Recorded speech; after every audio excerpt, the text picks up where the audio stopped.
Hello बच्चों, नमस्कार। क्या हाल चाल, कैसे आप सभी? बढ़िया। एक बार फिर से आपका अपनी क्लास में जो है वो बहुत बहुत स्वागत है, बहुत बहुत वेलकम है सभी बच्चों का।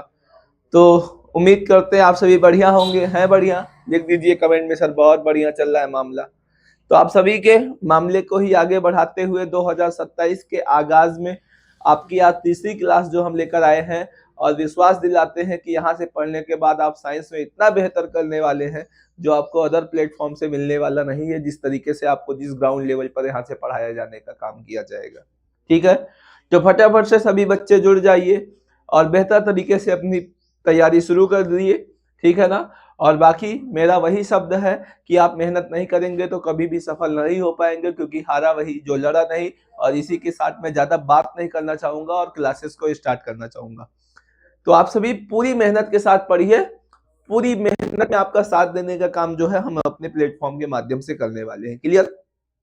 तो सभी बच्चों तक के वीडियो को शेयर कर दीजिएगा। क्लास अच्छी लगेगी तो लाइक करके जाइएगा, और चैनल पे नए हैं तो चैनल को सब्सक्राइब करिएगा। और जो भी बच्चे डायरेक्ट इस क्लास में आ रहे हैं तो मेरा सबसे पहला सजेशन ये है कि आप जाइए, पहले पिछली क्लासेस को पढ़ के आइए, तो आपको चीजें जो है वो बहुत बेहतर लगने वाली है। क्लियर? चलिए करते हैं क्लासेस को हम यहाँ से स्टार्ट। बने रहिएगा मेरे साथ क्लास में। ठीक है? तो आपका जो है ये लेक्चर दूसरा नहीं, आज लेक्चर तीसरा है। तो गलती से यहाँ लेक्चर दूसरा लिखा हुआ, कोई नहीं। ठीक है, इससे कोई मतलब ही नहीं है। मतलब हमको है क्लास से, कि क्लास हम किस लेवल पर पढ़ रहे हैं, किस तरीके से पढ़ रहे हैं। ठीक है, तो जितने भी बिहार के बच्चे, यूपी के बच्चे हैं, आपके लिए ये क्लासेस होने वाली हैं, जो कि काफी बेस्ट रहने वाली हैं। ठीक है, बने रहिएगा। तो इससे पहले की क्लास में हम लोगों ने पढ़ा था, ठीक है ना, समतल दर्पण को पढ़ाया था, उसके बारे में बताया था। लेकिन मैंने कहा था नेक्स्ट क्लास में इसको एक बार पुनः पढ़ाएंगे और बेहतर तरीके से पढ़ाएंगे। क्लियर? तो सबसे पहले क्या होता है, समतल सतहों से प्रकाश का परावर्तन कैसे होता है, समतल दर्पण के बारे में हम पढ़ेंगे और जानेंगे क्या होता है हमारा समतल दर्पण। और समतल दर्पण में प्रतिबिंब का जो निर्माण होता है वो किस प्रकार से होगा, इसके बारे में भी हम लोगों को क्या करना है, पढ़ना है। ठीक है, तो चलिए इसी चीजों को हम बात करते हैं। क्लियर? क्या होता है समतल दर्पण, आइए हम बात करते हैं। ठीक है, तो सबसे पहले इस तरीके से हम एक समतल सतह ले रहे हैं। ठीक है, इस तरीके से हमने क्या किया, यहां से एक समतल सतह ले लिया, जैसा आप देख रहे होंगे। ठीक है, इस तरीके से मैंने यहां से क्या किया, एक समतल सतह लेने का जो है वो काम करेंगे यहां से। ठीक है, तो इस प्रकार से हमने यहां से क्या किया, एक समतल सतह, जैसा आप देख रहे होंगे, इस तरीके से मैंने एक समतल सतह ले ली। और इस समतल सतह पर करेंगे क्या, इस समतल सतह पर एक साइड हम लोग इस तरीके से क्या कर देने वाले हैं, पॉलिश ऐसे कर देने वाले हैं। इस समतल सतह पर ऐसे हम लोग क्या कर देने वाले हैं, वन साइड पॉलिश कर देंगे। जब तक पॉलिश नहीं करेंगे तब तक प्रकाश की किरण टकरा के वापस नहीं जाने वाली है। कहने का मतलब प्रकाश टकरा के वापस नहीं जाएगी तो उसे बोलते हैं प्रकाश का परावर्तन। तो अगर पॉलिश नहीं करेंगे, तो पॉलिश नहीं करेंगे तो प्रकाश का परावर्तन होगा क्या, नहीं होगा। चलिए, अच्छा पॉलिश करते हैं तो कैसे करते हैं, पहले जो कांच होता है, कांच की सतह पर हम चांदी की परत चढ़ाते हैं। ठीक है ना, चांदी का पेंट करते हैं, और उस चांदी का पेंट करने के बाद उस पर हम रेड ऑक्साइड की पॉलिश कर देते हैं। तब जो वो कांच है वो आपका दर्पण की तरीके व्यवहार करने लगता है। लेकिन एक साइड ही ऐसा करना है। जैसे सपोज ये एक मिरर है, प्लेन मिरर सपोज आप देख रहे हैं, तो इसमें एक तरफ जो है चांदी की परत चढ़ा के या चांदी का पेंट करके उसके ऊपर रेड ऑक्साइड की पॉलिश कर देते हैं, और इधर कुछ भी नहीं रहेगा। तो ये जो समतल कांच होगा ये आपका क्या बन जाएगा, आपका ये समतल दर्पण बन जाएगा, जो कि इस तरीके से आप देख रहे होंगे। क्लियर? अब होना क्या है यहाँ पर, ये देखिएगा। यहाँ पर अब क्या करना है, सपोज इस तरीके से ये मैंने ऐसे सपोज कर लिया आपका ये। क्लियर? इस तरीके से मैंने ऐसे सपोज कर लिया। ठीक है, अब यहीं पर हम क्या करेंगे, एक वस्तु रख देने वाले हैं। यहां पर हम क्या करेंगे, एक वस्तु रख देने वाले हैं, जैसा आपको चित्र में दिख रहेगा अभी। क्लियर? यहां पर हम क्या करेंगे, एक वस्तु रख दे रहे हैं इस तरीके से। इस समतल दर्पण के सामने सपोज मैंने यहां पर एक वस्तु रख दिया इस तरीके से, जैसा आप देख पा रहे होंगे। और इस वस्तु को मैंने नाम जो दे दिया वह नाम दे दिया ए, और क्या नाम दे दिया, बी, इस तरीके से दे दिया। क्लियर? इस समतल दर्पण को जो नाम दे दिया वह ए और बी दे दिया। समतल दर्पण को जो नाम दे दिया वह ए और बी दे दिया। क्लियर? इस समतल दर्पण को जो नाम दे दिया वह ए और बी दे दिया। समतल दर्पण को जो नाम दे दिया वह ए और बी दे दिया। क्लियर? इस समतल दर्पण को जो नाम दे दिया वह ए और बी दे दिया। समतल दर्पण को जो नाम दे दिया वह ए और बी दे दिया।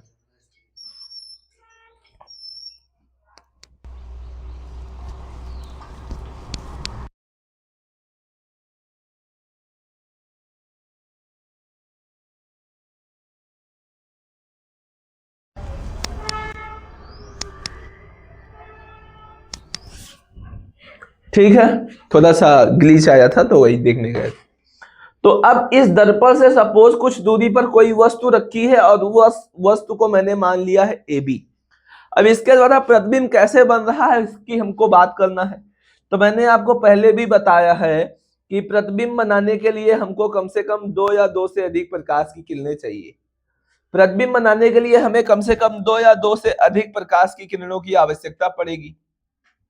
तो सपोज पहली प्रकाश की किरण इस तरीके से चलकर आई, दर्पण से ऐसे टकराई, और टकराने के बाद ये क्या होगी, उसी माध्यम में वापस चली जाएगी, क्योंकि पीछे क्या है, पॉलिश लगी हुई, तो दूसरी साइड प्रकाश की किरण जो है वो जा नहीं पाएगी।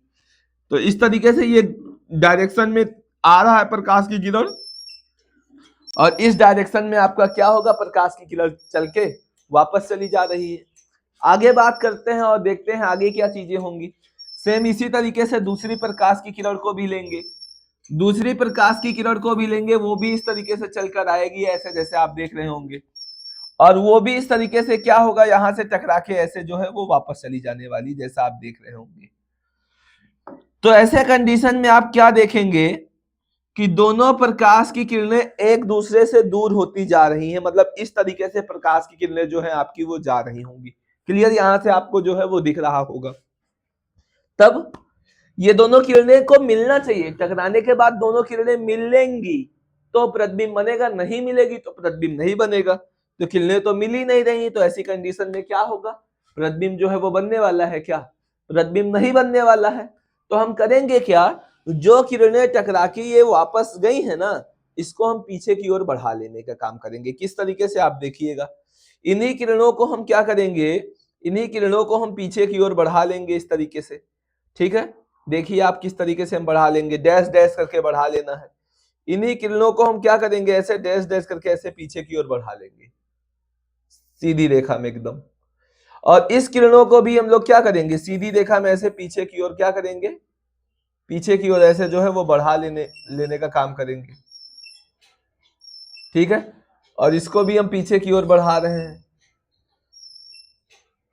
सीधी रेखा होनी चाहिए। ठीक है, दोनों को हम इस तरीके से क्या करेंगे, बढ़ा लेंगे। देखिएगा ध्यान से, फिर से 1 मिनट, इसको हम पीछे की ओर ऐसे बढ़ा लेंगे, ऐसे इस तरीके से। क्लियर, और इसको भी हम क्या करेंगे, ऐसे पीछे की ओर ऐसे बढ़ा लेने का काम करेंगे। ठीक है, तो ये जिस पॉइंट पर मिलेगा, जिस पॉइंट पर ये मिल रहा है वहीं पर क्या बन जाएगा, इसका प्रतिबिंब बन जाएगा। जिस पॉइंट पर मिल रहा है उसी पॉइंट पर ये क्या बना देगा, उसी पॉइंट पर ये प्रतिबिंब बना देगा। ठीक है, तो इस तरीके से इसका जो प्रतिबिंब है वो उसी पॉइंट पर ये बन गया।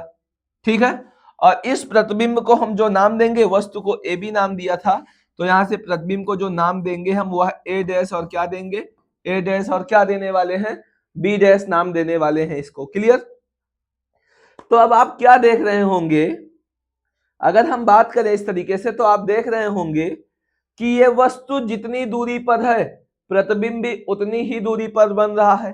क्लियर, तो यहां से सीन ये है कि अगर हम बात करें, अगर हम इस तरीके से बात करें कि हमारा प्रतिबिंब जो है वो कैसा बन रहा है, तो प्रतिबिंब आप देख रहे होंगे कि प्रतिबिंब जो है वो बन रहा है, सीधा ये भी है, सीधा ये भी है।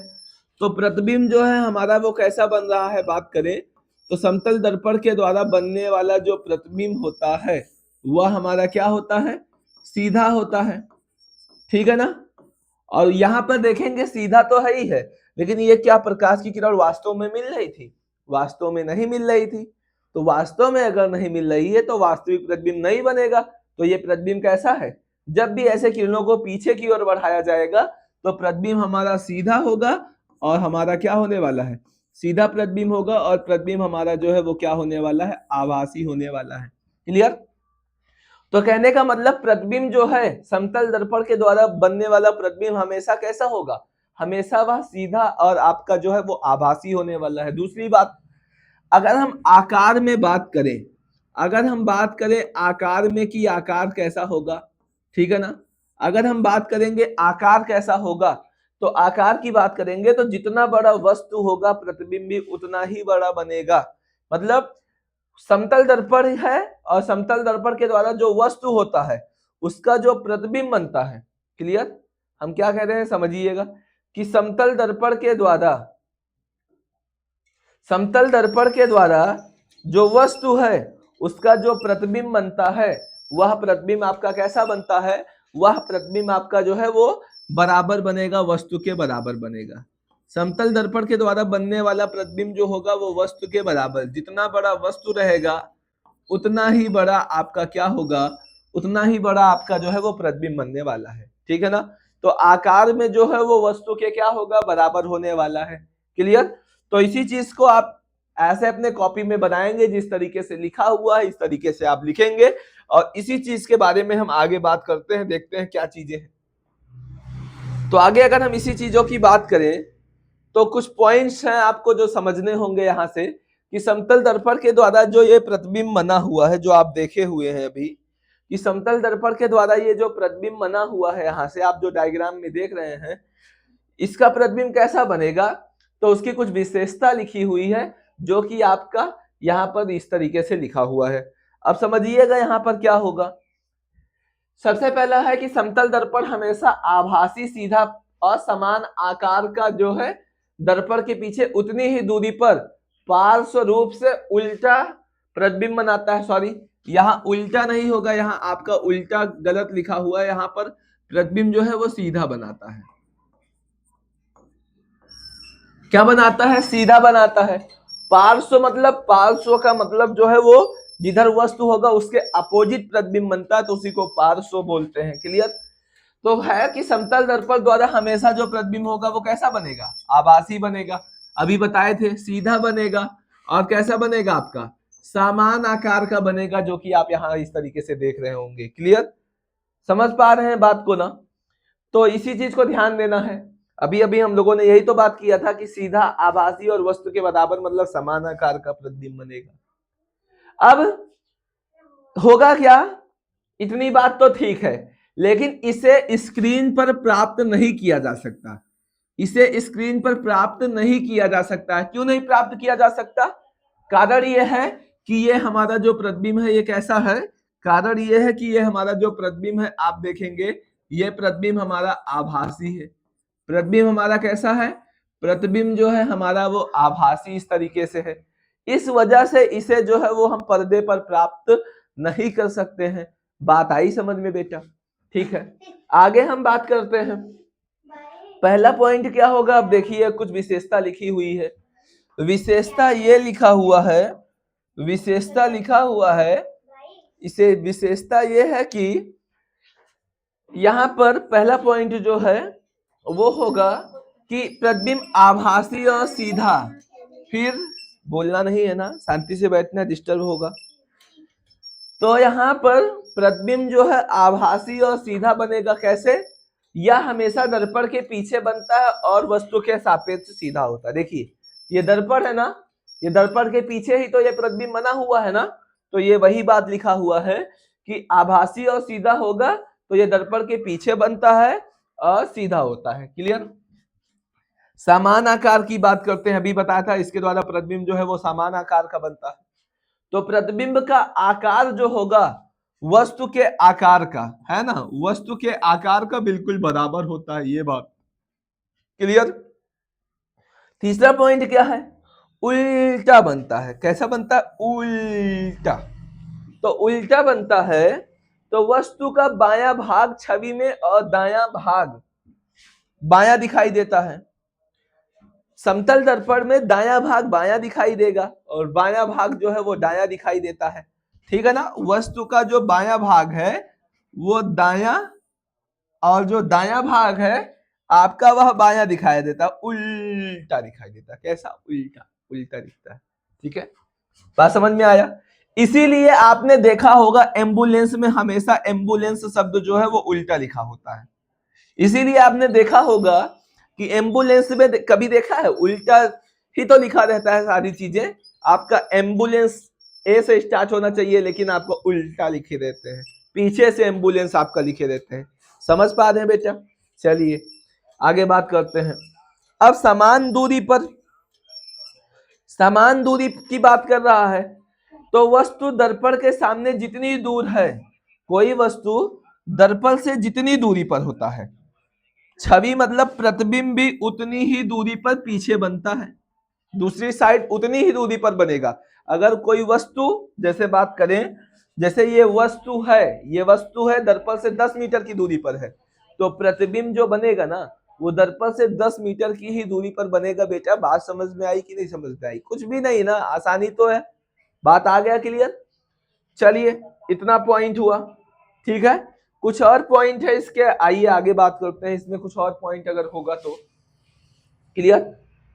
खैर कुछ और पॉइंट की हम आपको बात करते हैं। जैसे अगर हम बात करें इसी में पांचवें पॉइंट की, अगर हम बात करें इस तरीके से पांचवें पॉइंट की, तो पांचवा पॉइंट हमारा जो है वो क्या होने वाला है, आइए हम बात करते हैं। अगर हम इस तरीके से पांचवें पॉइंट की बात करें कि हमारा जो पांचवा पॉइंट है वो क्या होने वाला है, उसके बारे में अगर हम बात करते हैं तो समझिएगा क्या होगा। अगर हम इस तरीके से बात करें कि यदि दो समतल दर्पण एक दूसरे के समांतर हो, यदि दो समतल दर्पण एक दूसरे के समांतर हो, उस पे बैठो, तखत पे जाके बैठो। यदि दो समतल दर्पण एक दूसरे के समांतर हो, कैसे समझिएगा। यदि दो समतल दर्पण एक दूसरे के समांतर हो, यदि दो समतल दर्पण एक दूसरे के समांतर हो, ठीक है ना। यदि दो समतल दर्पण एक दूसरे के समांतर हो, यदि दो समतल दर्पण एक दूसरे के क्या हो, समांतर हो, ठीक है ना, तो क्या होगा, बात कैसे समझिएगा। जैसे एक दर्पण ये है हमारा प्लेन, ठीक है। जैसे अगर हम बात करें दो समतल दर्पण है ऐसे, इस तरीके से, एक ये हो गया और एक इस तरीके से ये हो गया, ठीक है। दोनों समतल दर्पण एक दूसरे के समांतर है ऐसे, इसमें इधर पॉलिश कर दिए हैं, ठीक है। और यहां पर इसमें ऐसे जो है हम पॉलिश कर दिए हैं, इस तरीके से इसमें ऐसे पॉलिश कर दिए हैं, और इसके बीच में कोई वस्तु रख देते हैं। बेटा क्या करते हैं, इसके बीच में ऐसे कोई वस्तु रख देते हैं, जैसे आप देख रहे होंगे ये इस तरीके से ये कोई वस्तु रख देते हैं, क्लियर। इस तरीके से इसमें कोई वस्तु रख देते हैं, जैसा आप देख पा रहे होंगे ए और बी, ये एक वस्तु मैंने रख दिया। दो समतल दर्पण एक दूसरे के जस्ट आमने सामने हैं और बीच में अगर कोई वस्तु रख दें तो पता है क्या होगा, तो क्या होने वाला है भाई, तो होने वाला है भाई, तो प्रतिबिंब की संख्या पता कैसे होगी, तो आपका जो प्रतिबिंब है, तो आपका जो प्रतिबिंब है, प्रतिबिंब की संख्या पता कितना होगी, तब आपका प्रतिबिंब की संख्या जो है वो आपका बच्चा होने वाला है कितना, इन्फिनेटिव। तब आपका प्रतिबिंब अनंत होगा। तब आपके कितने प्रतिबिंब बनने वाले हैं, अनंत। कितने बनने वाले हैं, बहुत सारे प्रतिबिंब बनने वाले हैं, क्लियर। बात समझ में आया। लेकिन अगर हम बात कर लें इसी पॉइंट की, अगर इसी पॉइंट की हम बात कर लें, यदि दो समतल दर्पण कुछ कोण बना के रखे हो, यदि दो समतल दर्पण कुछ कोण बनाकर रखे हो, यदि दो समतल दर्पण आपका कुछ कोण बनाकर रखे हो, यदि दो समतल दर्पण कुछ कोण बनाकर रखे हो, यदि दो समतल दर्पण कुछ कोण बनाकर रखे हो, कैसे हम बताते हैं आपको समझिएगा। जैसे सपोज एक समतल दर्पण मेरे भाई आपका ऐसा है, ये दूसरा समतल दर्पण मेरे भाई आपका ऐसा है, दूसरा समतल दर्पण आपका इस तरीके से देख रहे होंगे, और ये इस तरीके से इस पर ऐसे पॉलिश है और ये इस तरीके से इस पर ऐसे पॉलिश है, और सपोज दोनों के बीच में कुछ कोण बन रहा है, तो मान लिया कोण जो है वो थीटा बनता है, तो प्रतिबिंब की संख्या कितनी होगी, तो प्रतिबिंब की संख्या कितनी होगी, तो आपका जो है वो प्रतिबिंब की संख्या अगर हम आपसे पूछें कि तो प्रतिबिंब की संख्या कितनी होगी, तो पता है क्या होने वाला है, समझेंगे ध्यान से। तो प्रतिबिंब की संख्या निकालने का जो फार्मूला होता है n बराबर वो होता है 360 अपान थीटा। क्लियर? और 360 अपान थीटा होगा प्रतिबिंब की संख्या निकालने का। कब? अगर 360 थीटा जैसे 30 डिग्री है तो आप 30 से भाग करेंगे, जितना आएगा वो प्रतिबिंब की संख्या आएगा। लेकिन अगर सम संख्या होगी, लेकिन अगर आपका सम संख्या है, लेकिन सम संख्या है तो एक घटा देंगे। तो एक आप क्या करेंगे, तो आप एक जो है वो क्या करने वाले हैं, घटा देंगे। ठीक है? और वही आपका जो है वो प्रतिबिंब की संख्या हो जाएगी। जैसे सपोज दोनों के बीच में कोण 30 डिग्री का बन रहा है। मान लीजिए दो समतल दर्पण एक दूसरे से 30 डिग्री का कोण बना रहे हैं, तो प्रतिबिंब की संख्या कितनी होगी सपोज? तो इसी फार्मूले से हम निकाल सकते हैं क्या, n इक्वल टू 360 और अपान में थीटा सपोज 30 डिग्री बना रहा है, तो यहाँ पर 30 रख देंगे, तो 0 से 0 आपका कैंसिल हो जाएगा। तो आप डिवाइड करेंगे तो यहाँ से कितना बार में जाएगा, 12 बार में जाएगा। अब 12 क्या है आपका, सम संख्या है ना, तो सम संख्या कभी भी प्रतिबिंब की संख्या यहाँ नहीं होगी। तो ऐसी कंडीशन में आप इसमें से एक घटा देंगे तो आपका n इक्वल टू कितना आ जाएगा, तो आपका n इक्वल टू 11 आ जाएगा। और ये आपका प्रतिबिंब की संख्या निकालने का जो है वो क्या आ जाएगा, तो ये आपका जो है वो प्रतिबिंब की संख्या निकालने का आ जाएगा बेटा क्या, फार्मूला हो जाएगा। क्लियर? तो ये आपका जो है वो प्रतिबिंब की संख्या निकालने का क्या हो जाएगा, तो ये आपका प्रतिबिंब की संख्या निकालने का जो है फार्मूला है। और इस तरीके से आप जो है वो क्या करेंगे, निकाल सकते हैं। तो क्या इतनी बात आपको समझ में आया कि नहीं समझ में आया, बताइए। समतल दर्पण के द्वारा बनने वाले प्रतिबिंब की विशेषता आपको जो है वो समझ में आई कि नहीं समझ में आई? क्लियर? और एक बात जानकारी में रखिएगा। क्या जानकारी में रखेंगे अगले पॉइंट की अगर हम बात करें, अगर हम अगले पॉइंट की बात करें तो इस तरीके से जानिएगा कि समतल दर्पण जो हमारा होगा, हमारा जो समतल दर्पण होगा, ठीक है ना, 7वां पॉइंट है हमारा, समतल दर्पण की फोकस दूरी सदैव अनंत होगी। ठीक है? जो समतल दर्पण होगा, ठीक है, समतल दर्पण की फोकस दूरी अनंत होती है। तो लिख दे रहे हैं इस तरीके से आपका कि जो समतल दर्पण होगा उसकी जो फोकस दूरी की अगर कभी बात करें, आपके एग्जाम में ये क्वेश्चन आता भी है, तो आप जानकारी में रखिएगा कि समतल दर्पण की जो फोकस दूरी है वह आपका क्या होता है, वह अनंत होती है। ठीक है ना? समतल दर्पण की जो फोकस दूरी आपका होगा वो आपका जो है वो कितना होता है, तो वो आपका मेरे भाई कितना, अनंत होता है। क्लियर है? ये इतनी बात आपको इसमें जो है वो बताना था। क्लियर? तो इतनी सारी चीजें जो है आपको वो समझ में आ गई होंगी। तो आगे हम चलते हैं और देखते हैं नेक्स्ट क्वेश्चन जो है हमारा वो क्या होने वाला है। नेक्स्ट टॉपिक हमारा जो है वो क्या होने वाला है, जैसे आप देखेंगे ये आपके सामने एक समतल दर्पण, दो समतल दर्पण इस तरीके से कुछ कोण बना के ऐसे रखे हुए होंगे, रखे हुए हैं मतलब यही कंडीशन है, ऐसे समतल दर्पण है, ऐसे समतल दर्पण है, इस तरीके से ये ऐसे कुछ कोण बना के रखा हुआ है। ठीक है? अब कुछ कोण बना के रखा है तो यहाँ पर आप देख रहे होंगे इस तरीके से एक मोमबत्ती रखी हुई है। आप देख रहे होंगे इस तरीके से कि यहाँ पर एक ऐसे मोमबत्ती रखी हुई है। ठीक है? ये इस तरीके से ऐसे मोमबत्ती जो है रखी हुई है। ठीक है? इस तरीके से आपका ये जो है ये आपका ऐसे मोमबत्ती जो है रखी हुई है। तो ये वस्तु है और इसके कितने प्रतिबिंब बन रहे हैं आप चित्र में देख रहे होंगे, अगर तो इसके कितने प्रतिबिंब बन रहे हैं, तो आप देख रहे होंगे इस तरीके से इसके प्रतिबिंब जो बन रहे हैं। यहाँ पर देखिए आपका एक प्रतिबिंब ये हो गया, आपका दूसरा प्रतिबिंब जो है ये हो गया और आपका तीसरा प्रतिबिंब जो ये है। तो इस तरीके से कितने परावर्तन आपके हो रहे हैं, तो आप देखेंगे कि एक से अधिक दर्पण होने पर, मतलब दो दर्पण जब होगा, एक से अधिक दर्पण होगा, तो आपके परावर्तन जो होंगे वो बहु परावर्तन देखा जाता है, बहुत सारे प्रतिबिंब आपको दिखाई देंगे। क्लियर? जो कि इस प्रकार से आपको चित्र में देख रहे होंगे, तो ये आप इस तरीके से बना सकते हैं। क्लियर मेरे भाई?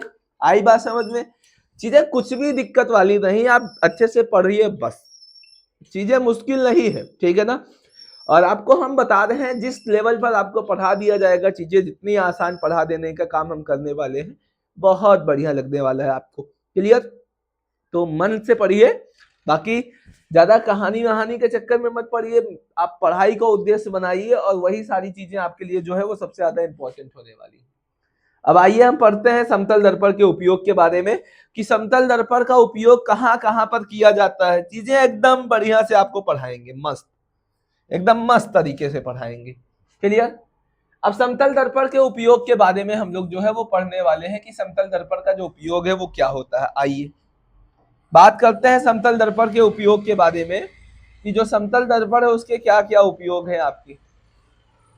तो हम जानते हैं ड्रेसिंग रूम में समतल दर्पण का उपयोग दर्पण के रूप में किया जाता है। ड्रेसिंग रूम में, आप ड्रेसिंग रूम में देखे होंगे समतल दर्पण का उपयोग आप फिटनेस वगैरह को देखने के लिए करते हैं ना, जाते हैं ड्रेसेस वगैरह को चेक करते हैं पहन के कि नहीं, है ना। तो वहां पर आपका समतल दर्पण का उपयोग किया जाता है। और क्या लिखा हुआ है, समतल दर्पण का जो उपयोग है वो किसमें किया जाता है, आपका पेरिस्कोप और दूरबीन बनाने में किया जाता है। समतल दर्पण का उपयोग दूरबीन वगैरह बनाने में भी किया जाता है। क्लियर। कुछ आभूषण की दुकानें और शोरूम झूठे आयाम उत्पन्न करने के लिए समतल दर्पण का उपयोग करते हैं। देखा होगा आप लोग कि आयाम वगैरह, लाइटिंग वगैरह करने के लिए आप समतल दर्पण का उपयोग करते हैं, ठीक है ना। तो ये हो गया ताकि वे देखने में बड़े लगे। क्यों करते हैं, ताकि वे देखने में बड़े लगे, ठीक है। अधिकांश मापन उपकरण पैमाने और मतलब लिखा है क्या, अधिकांश मापन उपकरणों में पैमाने और बिंदु के नीचे एक समतल दर्पण रखा जाता है। बिंदु के हिलने पर समतल दर्पण में बनने वाला प्रतिबिंब भी हिलता है। आंख इस प्रकार रखी जाती है कि बिंदु अपने ही प्रतिबिंब को ढक ले, जिससे बिंदु और उसका प्रतिबिंब एक ही स्थान पर आ जाता है। इससे लंबन के बिना सही माप प्राप्त होता है। सोलर कुकर में समतल दर्पण का उपयोग किया जाता है। सोलर कुकर में आपका अवतल दर्पण का भी उपयोग किया जाता है। क्लियर। और इसका भी होता है। तो ये सारे उपयोग हैं किसके, समतल दर्पण के उपयोग हैं, जो कि आपको इस तरीके से दिख रहा है। क्लियर।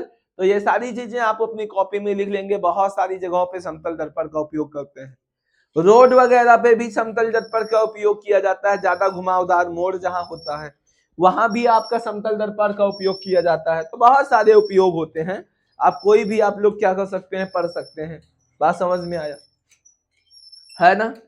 और दूसरी बात यहां पर आप देखिएगा कि हवाई महल मत बनाओ, है ना। क्या हम कह रहे हैं समझिएगा कि हवाई महल मत बनाओ।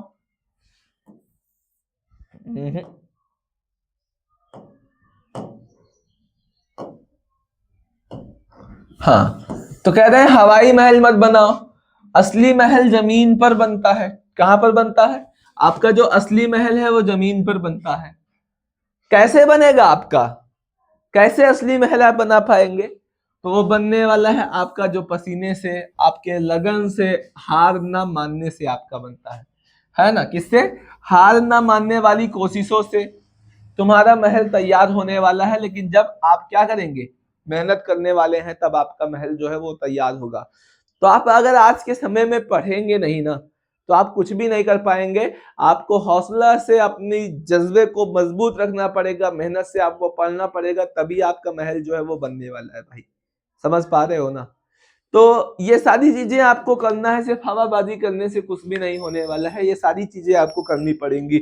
बढ़िया आप मेहनत से पढ़ेंगे, लगन से पढ़ेंगे, हार नहीं मानेंगे, कभी पढ़ते रहेंगे तो एक दिन आप बहुत अच्छे बनने वाले हैं। जिस लेवल पर आप पहुंच जाएंगे, बता रहा हूं ना, वो सारी चीजें आपको उस समय आप बयां एक्सप्लेन नहीं कर पाएंगे जिस तरीके से आपको आपका सक्सेस जो है वो प्राप्त होने वाला है। इसलिए मेरे भाई मैं आपको कह रहा हूं कि आज आपको मेहनत से पढ़ना पड़ेगा।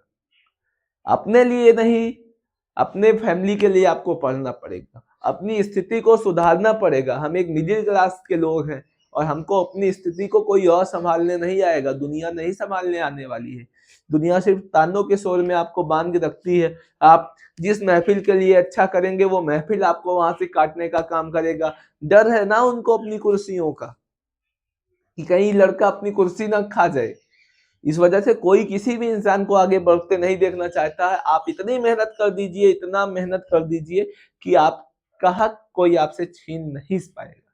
तो इसके लिए आपको पढ़ना होगा बेहतर तरीके से। पढ़ेगा नहीं भारत तो बढ़ेगा कैसे भाई। विश्व गुरु बनने का सपना देख रहे हैं ना, तो उसके लिए आज मेहनत तो सभी पूरे भारतवासियों को करना पड़ेगा।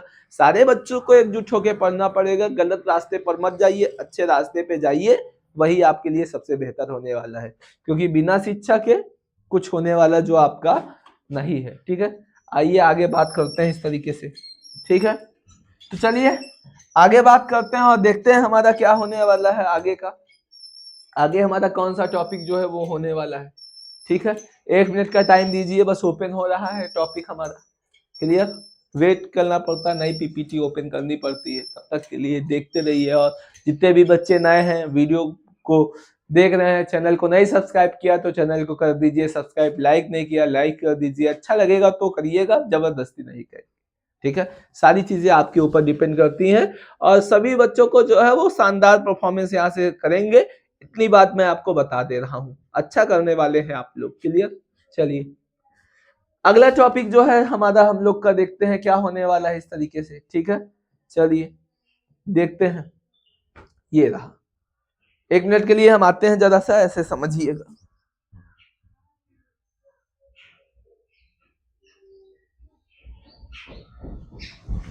ठीक है, तो आप देख रहे होंगे अगला टॉपिक जो है हमारा वह होने वाला है गोलीय दर्पण। कि गोलीय दर्पण क्या होता है समझिएगा। तो जैसे अगर हम बात करें मेरे भाई, ओ भाई, चलिए तो बात करते हैं कि स्फेरिकल मिरर क्या होता है। तो आपका स्क्रीन पे ही लिखा हुआ है, क्या लिखा हुआ है समझिएगा। कि किसी खोखले गोले से कुछ भाग काट कर, कि किसी खोखले गोले को लेना है और कुछ भाग काट कर क्या करना है, एक पृष्ठ जो है उस पर पॉलिश कर दी जाती है, तो वह दर्पण की तरह व्यवहार करने लगता है और उसी को हम क्या कहते हैं, गोलीय दर्पण कहते हैं। तो आपको गोला लेना है एक, क्या लेना है आपको जो है वो गोला लेना है इस तरीके से। आइए हम लेते हैं गोला। क्या लेंगे भैया, गोला लेने वाले हैं। अरे दिवाली वाला गोला की बात थोड़ी कर रहे हैं, प्रकाश वाले गोले की बात कर रहे हैं इस तरीके से। ठीक है, आइए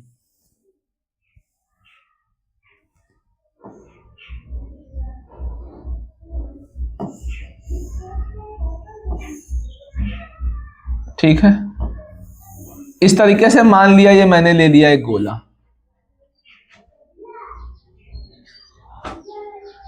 अब ये गोले का क्या है, आप देख रहे होंगे इस तरीके से, ये गोले का क्या है, सेंटर पॉइंट है। ठीक है, आप देख पा रहे होंगे अगर हम बात करें इस तरीके से, तो आप देखेंगे कि ये गोले का क्या है, ये आपका गोले का जो है वो सेंटर है, केंद्र है। अब इसी गोले को क्या किया गया है, किसी खोखले, ये गोला जो है खोखला है, अब इसका कुछ भाग काट कर, काटते कैसे हैं देखिएगा, इसके कुछ भाग को मैंने यहां से ऐसे कट कर दिया। ठीक है, इसके कुछ भाग को मैंने यहां से भी कट कर दिया और इसके कुछ भाग को मैंने यहां से भी कट कर दिया। ये देखिए, आप देख पा रहे होंगे यहां भी इसी तरीके से कट कर दिया। अब कट करने के बाद आप क्या देख रहे होंगे भाई, कि इस पर एक साइड जो है आपको पॉलिश कर देना है। क्या कर देंगे, पॉलिश कर देंगे। इधर भी हम पॉलिश कर देते हैं। ठीक है, और इधर भी हम क्या करेंगे, इधर भी जो है हम वो क्या कर देने वाले हैं, आपका पॉलिश कर देने वाले हैं। इधर भी मैंने क्या किया, आपका जो देख रहे होंगे इस तरीके से मैंने जो है वो पॉलिश करने का काम कर दिया। तो अब ये आपका जो है ये दर्पण कहलाएगा कैसा, तो यही जो है आपका कहलाता है कौन सा दर्पण, गोलीय दर्पण, जिसको इंग्लिश में हम लोग बोलते हैं स्फेरिकल मिरर कहलाएगा। ठीक है, तो किसे कहते हैं गोलीय दर्पण, तो किसी खोखले गोले को जब काट दिया जाता है और उसके एक पृष्ठ पर, सॉरी यहाँ पॉलिश देखिए गलत तरीके से मैंने कर दिया है, ये जो पॉलिश आप देख रहे होंगे ये आपका बाहर से नहीं अंदर से होने वाला है। क्लियर, यहां पर आपका जो पॉलिश है ये इस तरीके से नहीं होने वाला है। क्लियर, आपका जो पॉलिश है वो मैंने यहां देखिए थोड़ा सा, ठीक है, पॉलिश जो है आपका अंदर से होता है, गलती से मैंने बाहर से कर दिया आपका।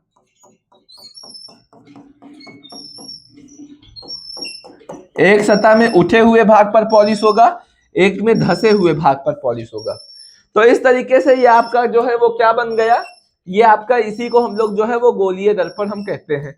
अब इसमें गोलीय दर्पण यहाँ दो भागों में डिवाइड हो गया है। आप देख रहे होंगे कि यहाँ पर गोलीय दर्पण जो है वो कितने भाग में डिवाइड हो गया, दो भाग में, काटने पर इसके दो भाग हो गए। जिसमें उठा हुआ भाग है, जिधर पॉलिश नहीं होती उसको हम लोग बोलते हैं परावर्तक पृष्ठ। जिस भाग पे पॉलिश नहीं होती उसको हम बोलते हैं परावर्तक पृष्ठ। क्यों?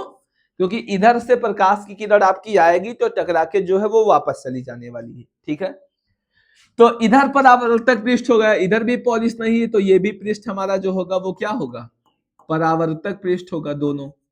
ठीक है, और एक में परावर्तक पृष्ठ उठा हुआ है, तो जिसमें परावर्तक पृष्ठ उठा हुआ है तो ये वाला जो दर्पण होगा आपका, यह कैसा दर्पण होगा, तो ये आपका जो है ये उत्तल दर्पण होगा।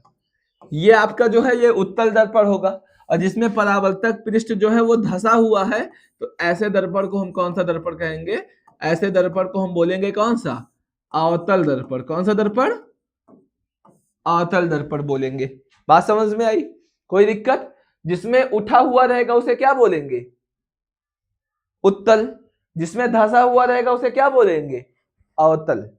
ठीक है, उठे हुए वाले को उत्तल, धंसे हुए वाले को अवतल बोलेंगे। क्लियर, बात समझ में आ गई होगी, उम्मीद करते हैं। अब सबसे बड़ी बात, किसी दर्पण का खासियत क्या होता है।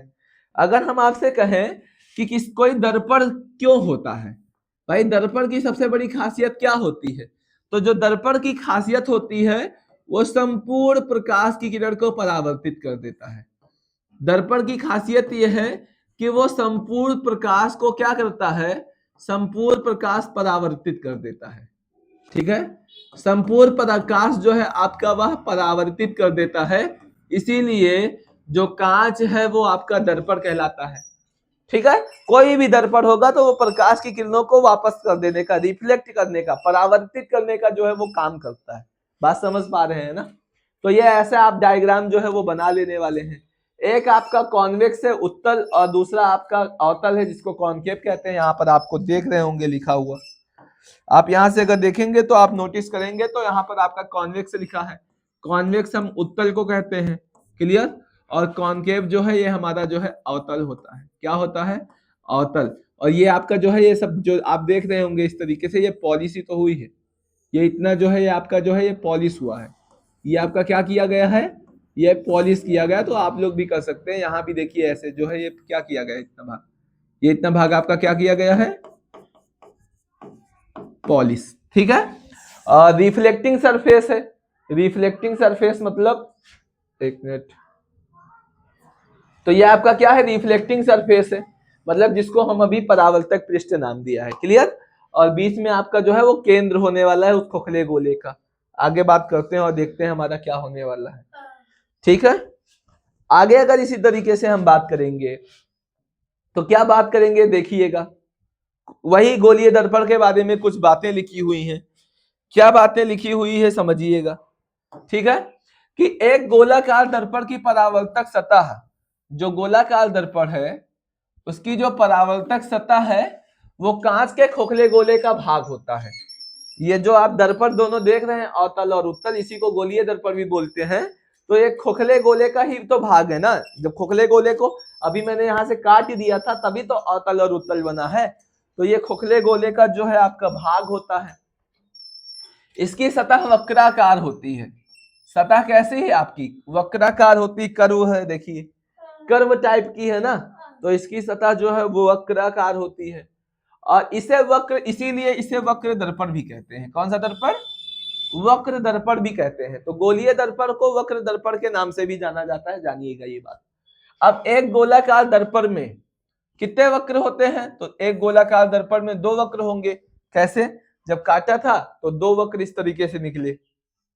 अब एक परत पर चांदी की पतली परत चढ़ाई जाती है। आपका एक साइड जो है वो चांदी की पतली परत आपकी चढ़ाई जाती है ना। और उसके बाद आपका जो है वो लाल लेड ऑक्साइड पेंट का परत चढ़ाई जाती है। अब इस प्रकार दर्पण का एक भाग जो है अपारदर्शी हो जाता है, मतलब जिधर पॉलिश होगा वो आपका अपारदर्शी होगा, और दूसरे भाग से आपका परावर्तन होता है, मतलब प्रकाश आती है और टकरा के वापस चली जाती है। पॉलिश और पेंट किया हुआ भाग दर्पण में छायांकित दिखाई देता है, ठीक है ना। जो भाग पर पेंट और पॉलिश किया जाता है वो आपको छायांकित दिखाई देता है, छायांकित भाग होता है। क्लियर। तो ये सारी चीजें आपकी थी। आगे देखते हैं आगे क्या होने वाला है। चलिए अगले टॉपिक पर चलते हैं और अगला टॉपिक को देखते हैं हमारा क्या होने वाला है। ऐसे अगर हम बात करें अगर गोलीय दर्पण की, ठीक है ना, अगर हम बात करें गोलीय दर्पण की, तो जैसे आपने ये भी देखा होगा, कभी किसी चम्मच को देखा होगा। क्या देखा होगा? चम्मच को देखा होगा। तो चम्मच से जैसे आप खाते हैं तो उसमें जिधर से खाते हैं एक सतह गहरी होती है, एक सतह गहरी होती है और एक सतह जो है आपकी उठी हुई होती है। चम्मच देखेंगे तो एक सतह आपकी गहरी होती है और एक सतह उठी हुई होती है। तो जो सतह उठी हुई होती है उसमें अपना फेस देखिएगा, आपको छोटा दिखाई देगा और हमेशा सीधा दिखाई देगा। लेकिन अगर वही चम्मच को उल्टा कर देंगे, जिधर से गड्ढे रहेंगे, जिधर से धंसा हुआ सरफेस रहेगा, उधर से हम देखेंगे अपना फेस, तो आपको उल्टा दिखाई देगा। कैसा दिखाई देगा? उल्टा दिखाई देगा। लेकिन जैसे जैसे चम्मच को हम पास लाएंगे तो हम देखेंगे क्या कि जो सरफेस है, आप करके देखिएगा जो चीजें मैं बोल रहा हूं, आप देखेंगे चम्मच को पास में लाएंगे तो जब उल्टा दिख रहा था तो पास में लाएंगे तो धीरे धीरे आपको सीधा दिखेगा, लेकिन बड़ा भी दिखेगा। कैसा दिखेगा? बड़ा भी दिखने वाला है। मतलब दो तरीके का कंडीशन होगा। चम्मच को उठी हुई सतह के साइज से देखेंगे तो आपको सीधा दिखाई देगा और छोटा दिखाई देगा, लेकिन धसे हुए सतह से देखेंगे तो पहले तो आपको उल्टा दिखाई देगा, लेकिन जैसे जैसे चम्मच को पास लाएंगे तो आपका प्रतिबिंब जो है वो सीधा बनेगा। प्रतिबिंब आपका कैसा बनेगा?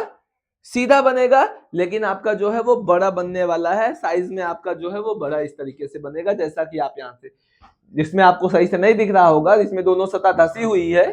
क्लियर। चलिए आगे करते हैं बात, ठीक है।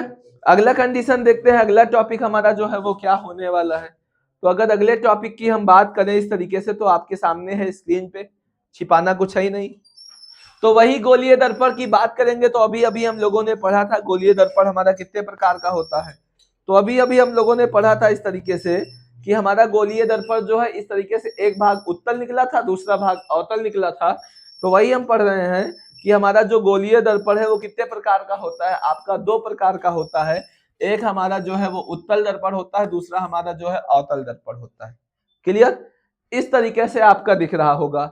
अब उत्तल दर्पण और अवतल दर्पण क्या होता है, आइए हम बात करते हैं कि हमारा उत्तल दर्पण और अवतल दर्पण क्या होता है।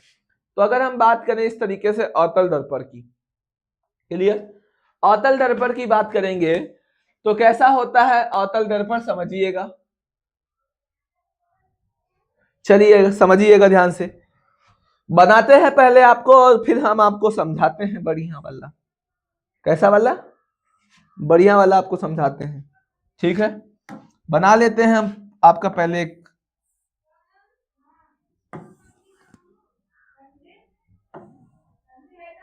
बना लेते हैं हम एक बढ़िया सा। चलिए ये रहा आपका, ठीक है। इस तरीके से मैं आपका साइड में बना दे रहा हूं।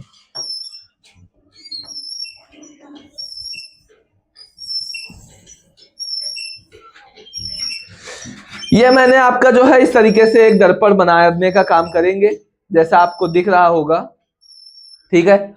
और अब अभी ये दर्पण है नहीं, अभी ये कांच का सरफेस आपको दिख रहा होगा, कांच का। लेकिन अगर हम इसी सरफेस पर क्या कर दें, अगर हम इसी सरफेस पर इस तरीके से करने का काम करेंगे पॉलिश, अगर हम इसी सरफेस पर आपका ऐसे ले जाके पॉलिश कर दें, तो जैसे ही हम पॉलिश करेंगे, जैसे ही हम पॉलिश करेंगे, अब ये कांच कांच नहीं रह गया, अब ये आपका जो है दर्पण का काम करेगा। कैसा? दर्पण का। और ये जो पीछे पॉलिश आप देख रहे होंगे, ये पॉलिश कैसे होती है?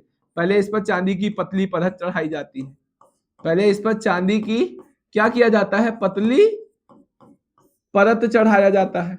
और उसके बाद क्या करते हैं, उसके बाद दूसरा काम है, इस पर लेड ऑक्साइड की पॉलिश कर देते हैं। इस पर फिर क्या करते हैं, लेड ऑक्साइड की पॉलिश कर देते हैं, जैसा कि अभी मैंने आपको यहां से बताया था।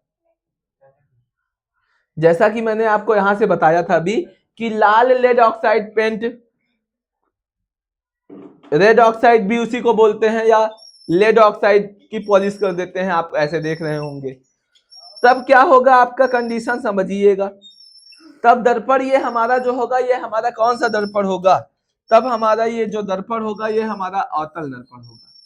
तो इस दर्पण को अवतल कहेंगे, क्यों? क्योंकि आप इसमें देख रहे होंगे, अगर इसमें देखेंगे तो जिधर पॉलिश नहीं होती है, इस पृष्ठ को हम लोग कैसा पृष्ठ बोलते हैं? परावर्तक पृष्ठ बोलते हैं। कैसा पृष्ठ बोलते हैं? आपका परावर्तक पृष्ठ बोलते हैं। क्लियर? और जब गोलीय दर्पण के उत्तल पृष्ठ मतलब उठी हुई सतह पर क्या की जाती है? उभरे हुए पृष्ठ पर आपका क्या किया जाता है? पॉलिश की जाती है। क्या किया जाता है? पॉलिश। तो ऐसे दर्पण को हम कौन सा दर्पण कहते हैं? आपका ऐसे दर्पण को अवतल दर्पण कहते हैं। बात समझ में आ गई होगी। क्लियर? कि जब उठी हुई सतह पर पॉलिश और धसी हुई सतह पर आपका पेन परावर्तक पृष्ठ होता है, तो वो आपका जो है वो अवतल दर्पण कहलाता है, जिस तरीके से आप देख रहे होंगे। क्लियर? आगे चलते हैं और बात करते हैं। यह अवतल दर्पण हो गया।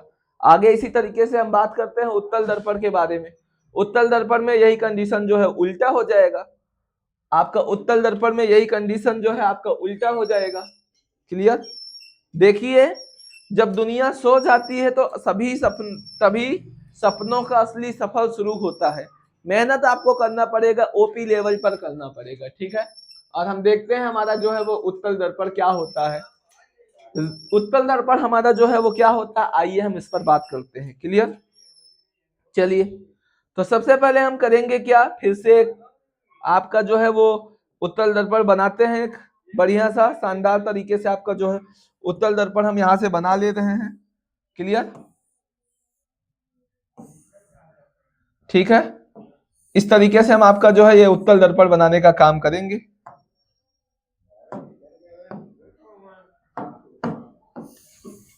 चलिए, इस तरीके से हम उत्तल दर्पण आपका बनाएंगे। ठीक है, और इधर से हम क्या करेंगे, इस पर इधर से हम क्या करने का काम करेंगे, इसको देखिएगा ध्यान से। आइए, अब हम करेंगे इस पर पॉलिश।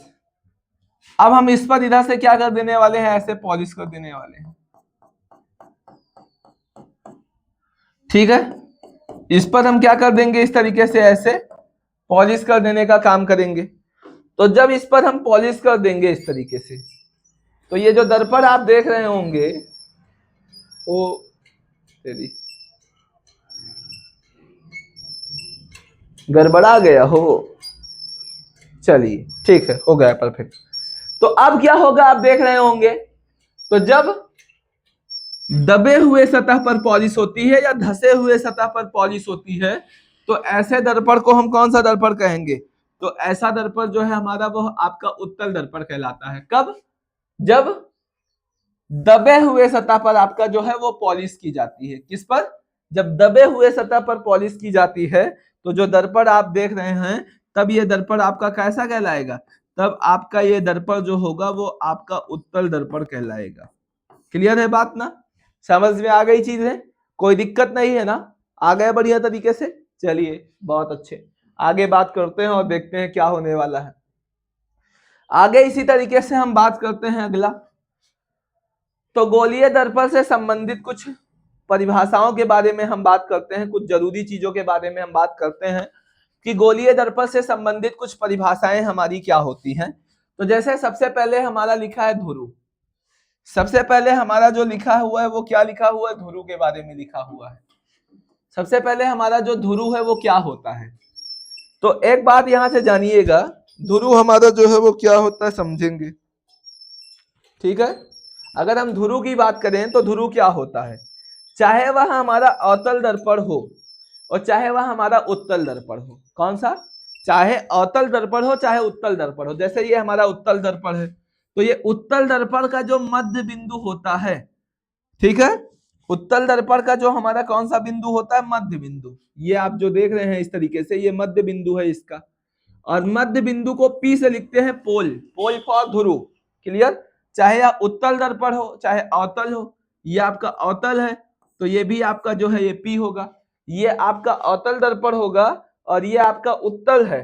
तो किसी भी दर्पण हो, चाहे वह अवतल हो और चाहे वह आपका जो है चाहे वह आपका उत्तल हो, उसका जो मध्य बिंदु होगा, आपका दर्पण का मध्य बिंदु आपका ध्रुव कहलाता है। क्या कहलाता है? ध्रुव कहलाता है। यहां से आप देख रहे होंगे तो सीधा सीधा आपका जो है देखेंगे तो स्क्रीन पे आपका क्या लिखा हुआ है, तो आपका लिखा हुआ है कि गोलीय दर्पण के परावर्तक पृष्ठ, मतलब जिधर पॉलिश नहीं रहता है उसका मध्य बिंदु है ना, मध्य बिंदु को हम लोग क्या कहते हैं? ध्रुव कहते हैं। और ध्रुव को मैंने अभी बताया किससे लिखते हैं, तो अभी अभी मैंने बताया था आपको कि ध्रुव को हम लोग P से लिखते हैं। ध्रुव को किससे लिखते हैं? P से लिखते हैं। तो ये रहा ध्रुव का डिफिनेशन कि जिधर पॉलिश नहीं होगी उधर का जो मध्य बिंदु होगा वो आपका ध्रुव कहलाता है। क्लियर? तो ये बात आपको समझ में आ गई होगी। अब हम बात करते हैं वक्रता केंद्र के बारे में, सेंटर ऑफ कर्वेचर के बारे में, कि वक्रता केंद्र जो है हमारा वो क्या होता है। समझ रहे हैं कि दूसरा बात हम कर रहे हैं वक्रता केंद्र क्या होता है। तो अभी अभी मैंने आपको थोड़ी देर पहले बताया था, क्या बताया था? इस तरीके से अगर आप देखेंगे, नोटिस करेंगे, तो मैंने यहां से आपको क्या बताया था कि जब मैंने खोखले गोले को काटा था तो उसका जो केंद्र होगा, जब मैंने खोखले गोले को काटा था तो उसका बीचों बीच का बिंदु केंद्र होगा और उसी को वक्रता केंद्र बोलते हैं, उसी को वक्रता केंद्र बोलते हैं। तो आप देखेंगे यहां से कि वक्रता केंद्र जो है इस तरीके से यहां पर आपका जो है ये वक्रता केंद्र हो जाएगा। क्लियर? आपका ये क्या हो जाएगा? तो अगर आप देखेंगे इस तरीके से तो यहां पर ये जो है आपका ये वक्रता केंद्र हो जाएगा। क्लियर?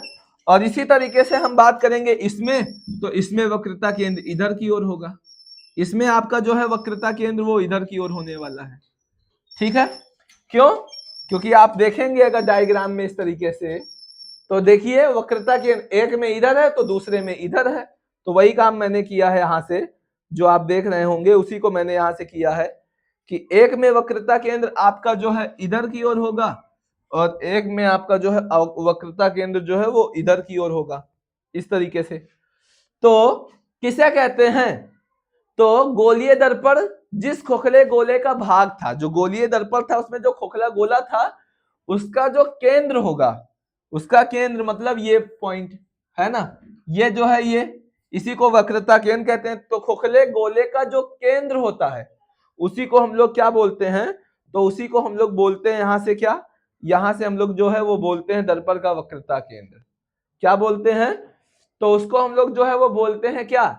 दर्पण का वक्रता केंद्र बोलते हैं। खोखले गोले के केंद्र को दर्पण का वक्रता केंद्र कहते हैं और वक्रता केंद्र को C से प्रकट करते हैं, प्रदर्शित करते हैं। आइए अगले हेडिंग को पढ़ते हैं, मुख्य अक्ष, जो कि हमारा मुख्य अक्ष क्या होता है। आइए इसको हम लोग पढ़ते हैं कि मुख्य अक्ष किसे कहते हैं। तो आप देख रहे होंगे इस तरीके से, क्या देख रहे होंगे कि एक है हमारा P और दूसरा है हमारा C। एक है हमारा P और दूसरा है हमारा C। ठीक है? C मतलब वक्रता केंद्र, P मतलब ध्रुव।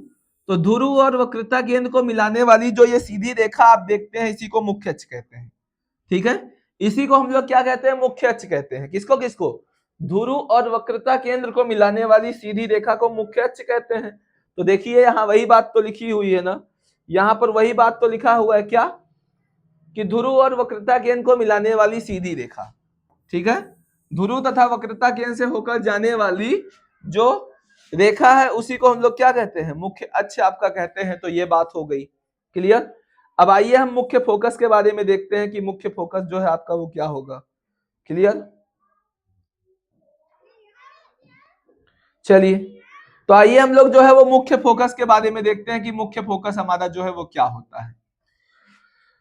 तो जैसा कि अभी हमने आपको देखा, मैंने देखा क्या, हम क्या आपको देखेंगे आपको देखना है इधर में। ठीक है? तो ये P है और आपका ये जो है ये C है। क्लियर? आप देख पा रहे होंगे ऐसे कि ये आपका P है और ये आपका जो है वो क्या है, वो आपका C है। ठीक है? तो जो हमारा मुख्य अक्ष है, जो यहां से आप देख पा रहे होंगे, अगर ये मुख्य अक्ष है हमारा ना, तो मुख्य अक्ष का जो मध्य बिंदु होगा बीचों बीच का, इसका जो मध्य बिंदु होगा उसे मुख्य फोकस कहते हैं। क्लियर? तो इसमें भी आपका जो ये मुख्य अक्ष है, यहां भी इसका जो मध्य बिंदु होगा आपका क्या कहलाएगा? मुख्य फोकस कहलाने वाला है। क्लियर? इसका भी जो मध्य बिंदु होगा वो आपका जो है वो मुख्य फोकस कहलाने वाला है, इस तरीके से। क्लियर? तो ये बात हो गई। तो वही लिखा हुआ है कि मुख्य अक्ष के समांतर आने वाली किरणें परावर्तन के पश्चात जिस बिंदु पर मिलती हैं अथवा जिस बिंदु से आती हुई प्रतीत होती हैं, दर्पण का मुख्य फोकस कहलाता है। अच्छा, एक बात और समझिए कि मुख्य फोकस किसे कहते हैं। अगर मान लीजिए कोई प्रकाश की किरण आ रही इस तरीके से, ठीक है, कोई प्रकाश की किरण चलकर इस तरीके से ऐसे आ रही है, यहां भी कोई प्रकाश की किरण ऐसे चलकर आ रही है, तो ये पता है कहां पर मिलती हुई प्रतीत होगी? ये यहां ऐसे फोकस पर मिलती हुई प्रतीत होगी। ठीक है, जैसा आप यहां देख पा रहे होंगे। लेकिन अगर हमारा यह दर्पण है तो यहां अगर कोई प्रकाश की किरण ऐसे चलकर आ रही इस तरीके से, ऐसे चलकर आ रही, तो यहां पर जाके ऐसे मिलने वाली है फोकस पर। तो वही कह रहा है कि जब कोई प्रकाश की ये जो किरण गई है मुख्य अक्ष के समांतर आएगी तो फोकस पर मिलेगी, और मुख्य अक्ष के समांतर उत्तल दर्पण में आएगी तो फोकस पर मिलती हुई प्रतीत होगी यहां पर।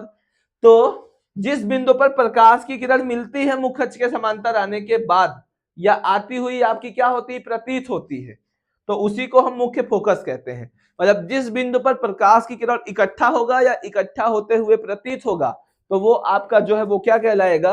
वो पॉइंट आपका जो है वो मुख्य फोकस कहलाने वाला है, जो कि यहां से आप देख पा रहे होंगे। ठीक है, वो पॉइंट आपका मुख्य फोकस कहलाएगा। चलिए अगले पॉइंट पर बात करते हैं और देखते हैं क्या होने वाला है। चलिए,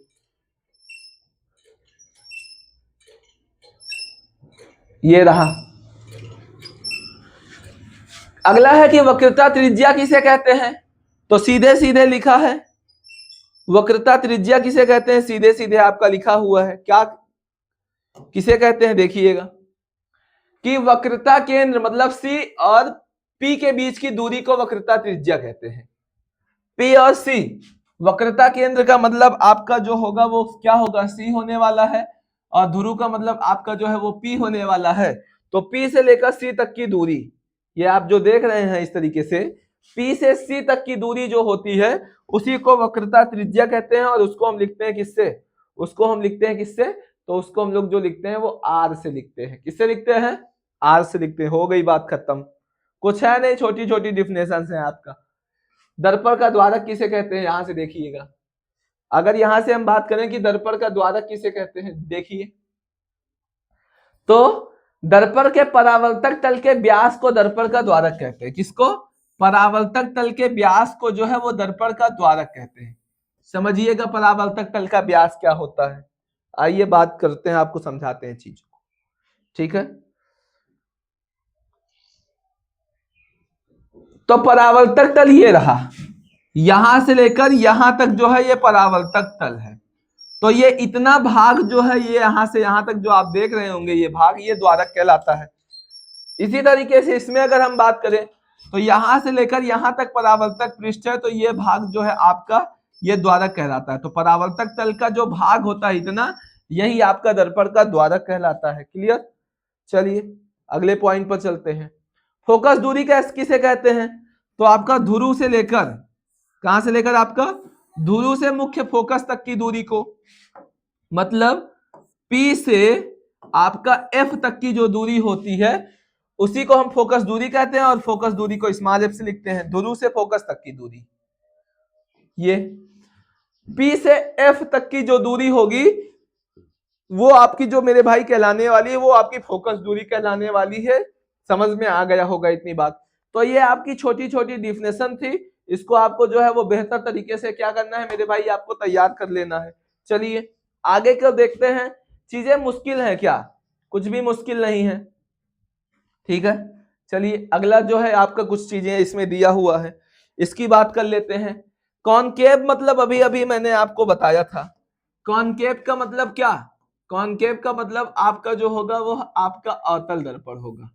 कॉनकेव का मतलब आपका जो है वो अवतल दर्पण होने वाला है। और कॉन्वेक्स मतलब जो है आपका वह क्या होगा? कॉन्वेक्स मतलब आपका जो है वो उत्तल दर्पण होने वाला है। ठीक है ना?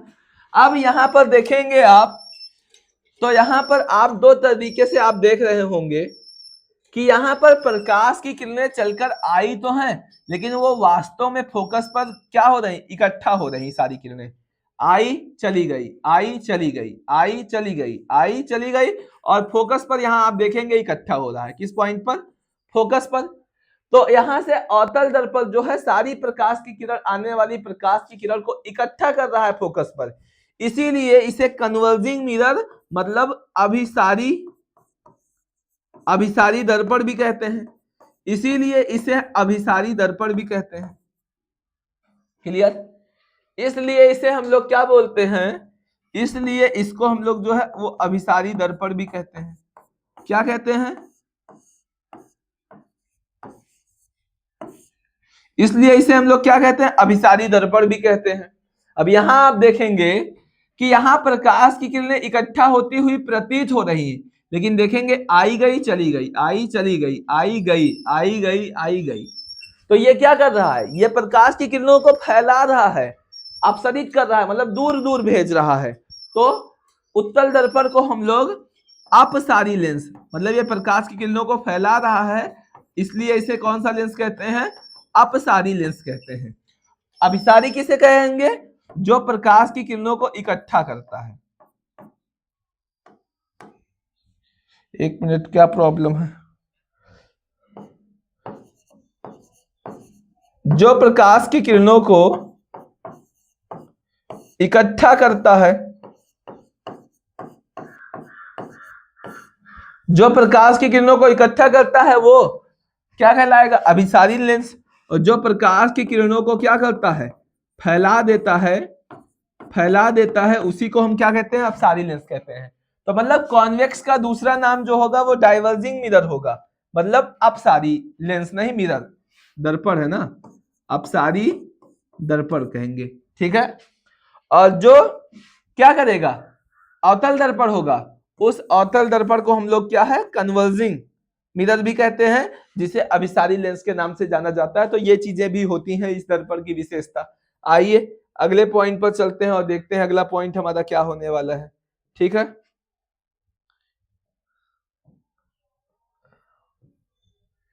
अब उत्तल और अवतल दर्पण की पहचान कैसे होगी, इसके बारे में जानकारी करते हैं। तो मेरे भाई अभी उत्तल और अवतल दर्पण से हम प्रतिबिंब बनाना जो है वो सीखेंगे, लेकिन उससे पहले आप ऐसे दिया गया है सीधे से जान लीजिए कि प्रतिबिंब देखकर बिना स्पर्श किए उत्तल और अवतल दर्पण की पहचान अगर करना है तो प्रतिबिंब देखकर हम पहचान कर सकते हैं। कैसे, समझिएगा कि यदि दर्पण के सामने कोई वस्तु रखी है, जैसे ये दर्पण है और उसके सामने कोई वस्तु रखी है, तो अगर प्रतिबिंब, आपका जो प्रतिबिंब है वो सीधा और वस्तु से बड़ा बन रहा है, ठीक है, अगर प्रतिबिंब सीधा बने और वस्तु से बड़ा बन रहा है तो आपके माइंड में सीधा एक आंसर आना चाहिए कि वो जो दर्पण होगा वो हमारा जो होगा अवतल दर्पण होगा। तो आपके मन में सीधा ख्याल आएगा कि वो दर्पण हमारा जो होगा वह हमारा अवतल दर्पण होगा, इस तरीके से। क्लियर? और अवतल दर्पण के द्वारा प्रतिबिंब जो बनेगा वह उल्टा भी बनता है। ठीक है, जब उल्टा बनेगा तो वस्तु से छोटा बनेगा, लेकिन जब प्रतिबिंब बड़ा बनेगा तो वो सीधा बनेगा। क्लियर? वो अवतल दर्पण होगा। तो प्रतिबिंब देखकर आप, जैसे अगर प्रतिबिंब बड़ा बन रहा है और सीधा बन रहा है तो प्रतिबिंब सीधा समझ लीजिए वो दर्पण आपका अवतल होगा। लेकिन अगर आपका जो प्रतिबिंब है वो सीधा तो बने लेकिन आपका वस्तु से कैसा बने, वो आपका वस्तु से छोटा अगर बन रहा है तो आपका मन में सीधा विचार आना चाहिए प्रतिबिंब जो होगा उत्तल होगा। प्रतिबिंब जो बन रहा है वो मतलब प्रतिबिंब जो होगा वो छोटा अगर होगा तो दर्पण जो है आपका वो कैसा होगा, तो वो दर्पण आपका जो है वो उत्तल होने वाला है। कोई दिक्कत हो तो बताइए इतनी बातों में। क्लियर? तो आपका जो दर्पण होगा वो सीधा कैसा होने वाला है, उत्तल दर्पण होने वाला है। क्लियर? आगे चलिए अगले पॉइंट पर चलते हैं और देखते हैं हमारा अगला पॉइंट जो है वो क्या होने वाला है। ठीक है, आपको यह आ गया मन में। अगर प्रतिबिंब बड़ा तो दर्पण हमारा अवतल होगा, प्रतिबिंब छोटा तो उत्तल दर्पण होगा, लेकिन सीधा बनना चाहिए। और दूसरा हम स्पर्श करके बता सकते हैं, दूसरा हम स्पर्श करके बता सकते हैं। तो अभी मैंने बताया था आपको परावर्तक पृष्ठ के बारे में कि परावर्तक पृष्ठ एक में धंसा हुआ होता है, एक में परावर्तक पृष्ठ धंसा होता है, एक में उठा हुआ होता है। तो जब परावर्तक पृष्ठ दबा होगा तो मन में सीधा विचार आना चाहिए क्या, और जब परावर्तक पृष्ठ उभरा हुआ होगा तो मन में विचार आएगा क्या। तो जब धंसा हुआ परावर्तक पृष्ठ होगा तो वो दर्पण हमारा जो है अवतल होगा, और जब छूने पर पृष्ठ धंसा हुआ महसूस होगा तो वो दर्पण आपका जो होगा मतलब उठा हुआ होगा, तो वो दर्पण आपका उत्तल दर्पण होगा। और जब वो होगा दबा हुआ दिखाई देगा तो वो दर्पण आपका जो है वो अवतल दर्पण होगा। क्लियर। चलिए आगे बात करते हैं और देखते हैं अगला टॉपिक जो हमारा है वो क्या होने वाला है। ठीक है, अब इस दर्पण के कुछ उपयोग हैं। ठीक है, इस दर्पण के क्या है कुछ उपयोग हैं, और उपयोग किसमें किया जाता है, अवतल दर्पण और उत्तल दर्पण का जो उपयोग है वो कहाँ होता है, आइए इस पर भी बात कर लेते हैं। क्लियर। तो अगर अवतल दर्पण की बात करें तो अभी बताया है कि अवतल दर्पण प्रतिबिंब बड़ा बनाता है।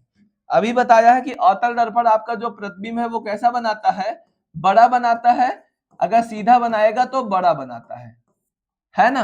और अगर अगर उल्टा बना रहा है तो आपका प्रतिबिंब जो है वो छोटा बनाता है।